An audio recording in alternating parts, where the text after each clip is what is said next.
Madame, Monsieur, bonsoir et bienvenue dans le 20h de TFM. Dans l'actualité de ce mardi, violence électorale à Saint-Louis, 77 personnes interpellées par la police. Plusieurs armes également ont été saisies. Les militants de PASTEF ont répondu à l'appel de leur leader à rejoindre le quartier Baobab. Ousmane Sonko a fait une déclaration in situ. La tension persiste malgré le concert d'appel à la paix, à la pondération. On en parle avec Alioune Tine de Afrikadium Center et Maître Abdoulaye Tine, président du parti USL et membre de la mouvance présidentielle. À la une également, le non-renouvellement des accords de pêche entre l'Union européenne et le Sénégal à cause du statut de non-coopérant dans le cadre de la pêche illicite non déclarée et non réglementée selon l'ambassadeur de l'UE au Sénégal. L'arrêt des accords de pêche, une promesse électorale du pouvoir en place. Et puis le repos éternel pour Mamadou Moustapha Ba, il sera inhumé demain, mercredi, informe la famille. L'enquête sur sa mort suit son cours. Voilà pour les titres et tout de suite le développement.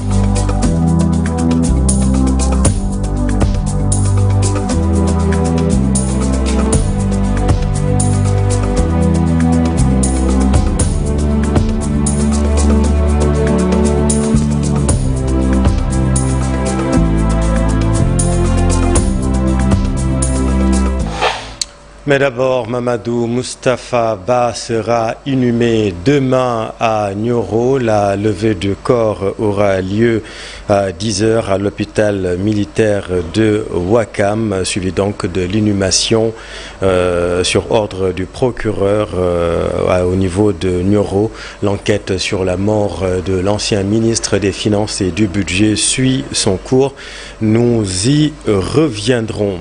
À la une de l'actualité, la violence électorale à Saint-Louis, 77 personnes interpellées par la police nationale. Plusieurs armes également ont été saisies suite aux événements que nous connaissons. À Dakar, les militants de PASTEF ont répondu à l'appel de leur leader Ousmane Sonko qui a effectué une déclaration au quartier Baobab, manifestation qui est toujours en cours, mais les militants avaient rejoint le quartier en milieu de journée. Un reportage à Alassane Diop. À la cité Baobab, fief du maire Barthélémy Diaz, ce groupe de jeunes arborant les couleurs de PASTEF fait le tour en collant des affiches sur les domiciles. Cette chef de cabinet du maire Barthélémy parle de provocation. Je suis venu et j'ai constaté qu'ils ont envoyé ici leurs jeunes. On a vu Azura à la tête d'un groupe faire ce qu'ils veulent. Ils sont dans la provocation, mais heureusement, on ne les a pas répondu. On attend ici Ousmane Sonko. On va l'accueillir et écouter son discours. Il n'y a que la paix ici. De l'avis de cet habitant de la même cité, tout candidat devrait pouvoir faire sa campagne là où il veut, mais dans la paix.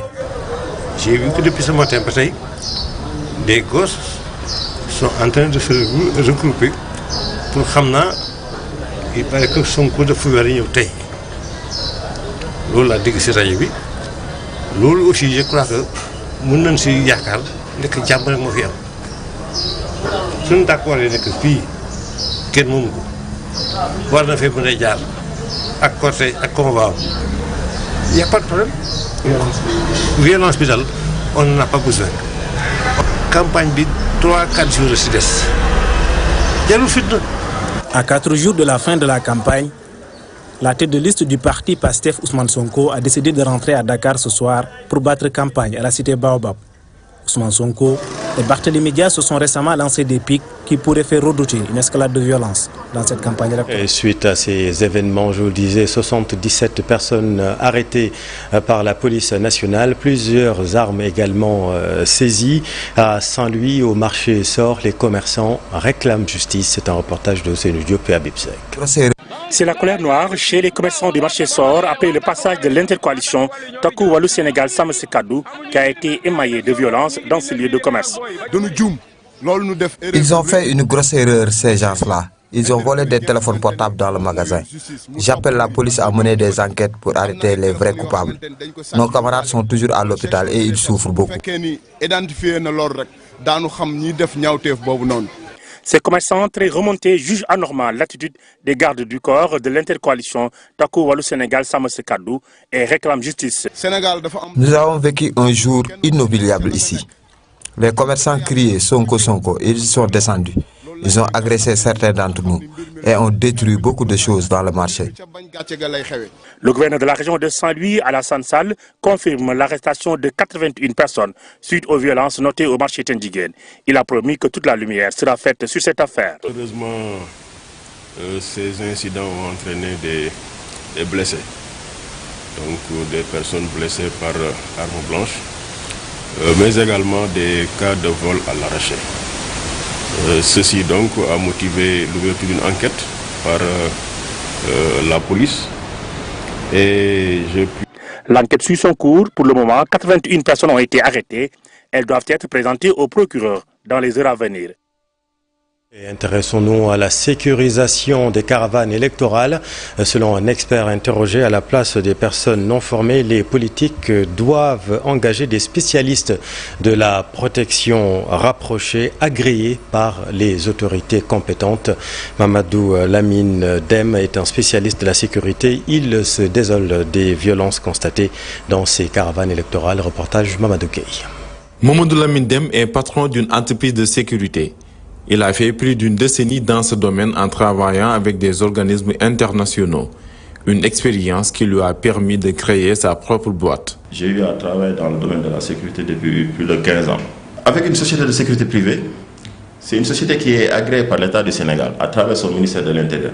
Donc on a des chartes à suivre, on a des commandements à suivre, sous peine de perdre notre licence. Face aux scènes de violence répétées durant la campagne électorale, il apporte des solutions pour le maintien de l'ordre. À chaque début de procédure, pour le candidat, dès que le candidat devra déposer ses dossiers au niveau du Sénat, d'abord au niveau du Sénat, il va falloir s'accentuer au niveau de la sécurité. Soit le candidat va accepter d'avoir la BIP, la brigade d'intervention de la police, des brigades d'intervention polyvalente de la police, soit le GIGN, le groupe d'intervention de la gendarmerie nationale, qui sont habilités au service de protection rapproché, ou bien s'orienter vers les sociétés de sécurité privées agréées par le ministère de l'Intérieur. Parce que déjà, ce sont des personnes qualifiées, qui sont habilitées et qui savent bien se conduire. C'est toute la différence par rapport à ce que l'on voit actuellement. Il déplore le recrutement des gardes rapprochés et non formés. Selon lui, travailler avec des sociétés privées agréées par l'État est un remède efficace contre les violences en période de campagne. Actuellement, les gens ils ont tendance à beaucoup plus flancher vers la facilité. Pour dire vrai, ils ne contactent pas les sociétés de sécurité privées. Ils vont juste voir certaines personnes dans des salles de sport ou bien à la plage, des gens qui font plus de 1 mètre et quelques, plus de 100 kilos. Là, dès qu'ils les voient, eux, ils se sentent à l'aise. Alors que la sécurité, ce n'est pas le physique qui définit la sécurité, mais c'est la formation qui définit l'excellent agent de sécurité. Un agent de sécurité qui a été bien formé ne commettra jamais de forfait. Depuis le début de la campagne, des actes de vandalisme sont constatés dans différentes localités du pays. Des scènes insoutenables qui ne riment pas avec la démocratie. Le dispositif sécuritaire doit donc être renforcé pour lutter drastiquement contre ces agressions. Et à l'unanimité, la société civile sénégalaise dénonce ces actes de violence et appelle à la pondération. Les autorités doivent prendre leurs responsabilités. C'est un reportage de Fatou Bintou Conté. La violence qui sévit dans le landerneau politique inquiète la société civile sénégalaise. Une situation qui aurait pu être arrêtée tout au début si le ministre de la Justice avait pris les devants. En croire le directeur exécutif de l'ONG 3D. La situation actuelle est regrettable et déplorable. Et moi, j'interpelle le ministère de la Justice. Je pense que le ministère de la Justice a fait preuve de faiblesse. Et aujourd'hui, si, dès le début, il avait lancé un signal fort, comme il l'avait annoncé, en interpellant l'ensemble des concernés au plus haut niveau. S'il avait convoqué dès le début, s'il avait fait convoquer par le procureur M. Abbas Fall et M. Barthélémy Diaz, ça aurait atténué tout cela. Parce que ça aurait montré un signal fort selon lequel personne n'est au-dessus de la loi. Mais il a laissé prospérer et ça a créé ce qu'on appelle la loi des talions. Œil pour œil, dent pour dent. C'est vraiment regrettable. C'est ce que nous pouvons dire, nous, en tant que société civile et en tant que femmes. Ça ne mérite pas vraiment d'appeler à la guerre, d'appeler vraiment à la violence et vraiment de semer des troubles. Pour Moundiaï Cissé, il est temps de procéder à des arrestations dans les deux camps. Selon lui, le ministre de la Justice doit prendre ses responsabilités. Il faudrait que des deux camps, qu'il y ait des arrestations. On a vu des preuves palpables avec l'attaque du convoi de Abbas Fall, mais aussi avec le saccage du siège de Tahaou, où il y avait des vidéos de surveillance et tout. Mais dans quel pays sommes-nous? Si la société civile lance un appel aux acteurs politiques à faire preuve de sérénité et de maturité. L'État, c'est le premier responsable, mais aussi aux acteurs politiques de faire preuve de sérénité et de maturité. Quand on est maire de la ville de Dakar, quand on est Premier ministre, on doit éviter de tenir certains propos. On doit appeler au calme, parce que personne ne gagne dans des scènes de violence. En tant que maire, nous appelons ces acteurs à plus de responsabilité, à se ressaisir avant qu'il ne soit trop tard. Au début de la campagne électorale pour les élections législatives anticipées, des scènes de violence ont été notées dans les différents camps politiques. Une situation qui risque de dégénérer si l'on n'y prend pas des mesures. Les sages du parti présidentiel également appellent au calme. Magui Pastef a tenu une conférence de presse compte rendu Fatima Touré. Selon la structure, aucune raison. Après moultes attaques contre des caravanes de Pastef, Magui Pastef déplore cette situation. Selon la structure, aucune raison ne justifie ces scènes de violence contre le parti au pouvoir. Nous avons relevé avec vous et avec l'ensemble des populations sénégalaises des agressions à l'endroit de Pastef, les patriotes. Cela a amené le président Ousmane Sonko, président du parti Pastef les Patriotes, à faire une sortie dans laquelle on peut relever deux éléments importants. Le premier, c'est vraiment sa carrure d'homme d'État en se démarquant de sa posture de Premier ministre et rester sur celle-là du président du parti Pastef et candidat aux élections législatives. Et nous le soutenons dans cette posture-là. Toutefois, elle demande au président de Pastef les Patriotes de ne pas répondre à la provocation. Mais nous voulons relever que nous avons subi toute la nuit durant hier et dans la première partie de cette journée, de mardi, beaucoup d'appels, beaucoup d'inquiétudes manifestées par des personnes de tous les âges et qui ont appelé Magui Pastef à jouer un rôle, n'est-ce pas, auprès du président Ousmane Sonko. Le coordonnateur a fait une vidéo à son endroit, mais nous avons constaté qu'il y a d'autres démarches qui ont été également entreprises. Par ailleurs, Magui Pastef interpelle les ministres de l'Intérieur et de la Justice. Le président du parti Ousmane Sonko, moi Premier ministre. Nous avons entendu que des arrestations sont en train d'être opérées sur instruction du ministre de l'Intérieur. Cela nous rassure. Maintenant, il faut situer les responsabilités, que chacun assume ses actes. Nous attendons aussi la même chose du ministre de la Justice. Après les attaques de Dakar, Kaffrine, Koungheul et hier à Saint-Louis, les patriotes très remontés réclament justice. Magui Pastef espère que la situation sera réglée au plus vite afin d'éviter l'irréparable. Voilà ce que nous pouvions dire sur cette affaire. On en parle dans un instant également dans Soir d'Info la suite avec Alioune Tine, fondateur d'Africadium Center, et Maître Abdoulaye Tine de la mouvance présidentielle. À la une également de l'actualité, le non-renouvellement des accords de pêche entre l'Union européenne et le Sénégal à cause du statut de non-coopérant dans le cadre de la pêche illicite non déclarée et non réglementée. Selon l'ambassadeur de l'Union européenne à Dakar, l'arrêt des accords de pêche, vous le savez, était une promesse électorale du pouvoir en place. C'est un reportage de Habib Faye. Le protocole de mise en œuvre de l'accord de pêche entre le Sénégal et l'Union européenne arrive à terme. Ce 17 novembre marquera la fin Mais l'Occident ne prévoit pas de reconduire pour l'instant en raison de défaillances notifiées le 27 mai par la Commission européenne au Sénégal dans la lutte contre la pêche illégale. La pêche entre le Sénégal et l'Union européenne arrive à expiration le 17 novembre prochain à minuit. Le non-renouvellement, ça implique que les bateaux européens qui travaillaient à l'intérieur de cet accord de pêche ne pourront plus pêcher dans la zone économique exclusive du Sénégal. L'objectif de ces accords est de pouvoir garantir l'exploitation durable des ressources, mais le Sénégal n'est pas le seul pays à avoir reçu une notification, selon Jean-Marc Pisani. Et quand la Commission européenne notifie ce genre de décision, automatiquement, les accords de pêche ne sont pas renouvelés tant que la lutte contre la pêche illicite, INN, tant que des progrès n'ont pas été enregistrés dans la lutte contre la pêche illicite et non déclarée et non réglementée.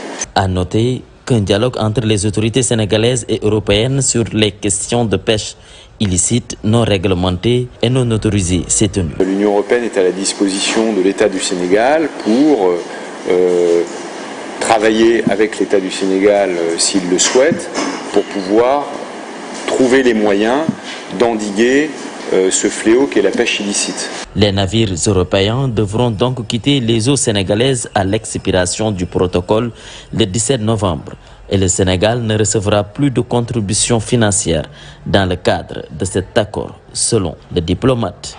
Et l'État du Sénégal va faire du contenu local un levier de développement durable et pour ce faire, il va pousser les entreprises étrangères à s'associer aux entreprises locales pour les transferts de technologies. Birame Souleye Diop, le ministre de l'Énergie, du Pétrole et des Mines, s'exprimait lors de la 3e journée du contenu local. Il est interrogé par Dissa Prera.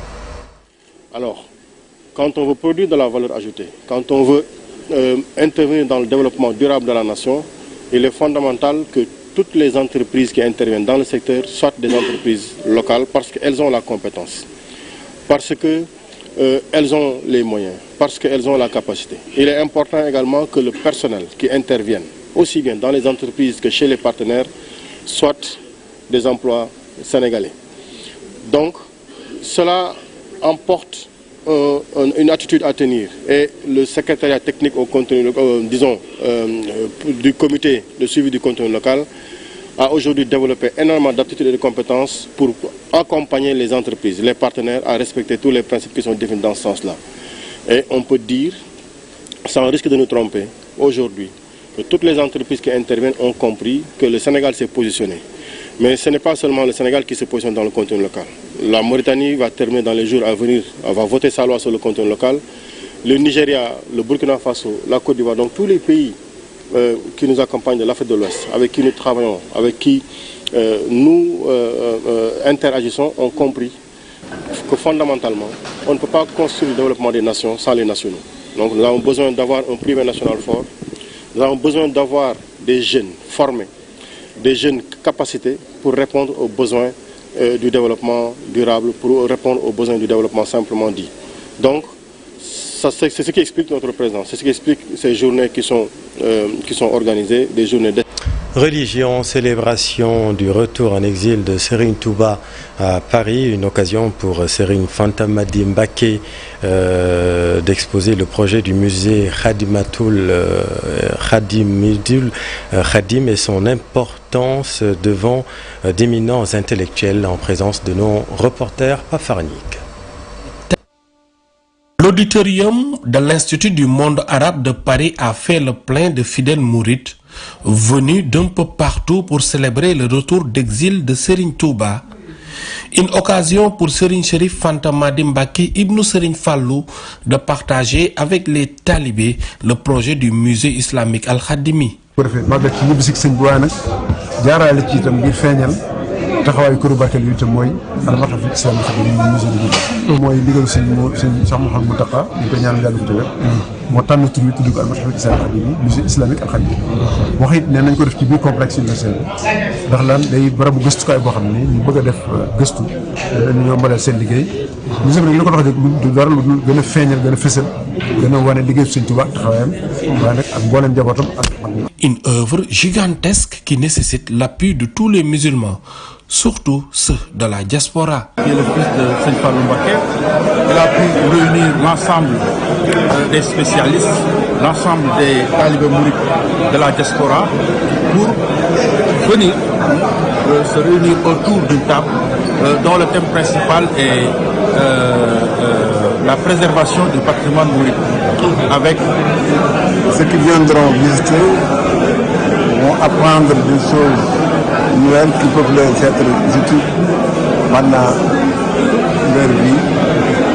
Et la richesse dont le maître parle concernant l'économie, certes, est très important pour le développement d'un pays. L'ambassadeur du Sénégal en France a magnifié ce projet important pour la sauvegarde du patrimoine de Cheikhoul Khadim. Un sentiment de grande satisfaction parce que faire en sorte que l'on puisse s'approprier davantage notre patrimoine de manière générale.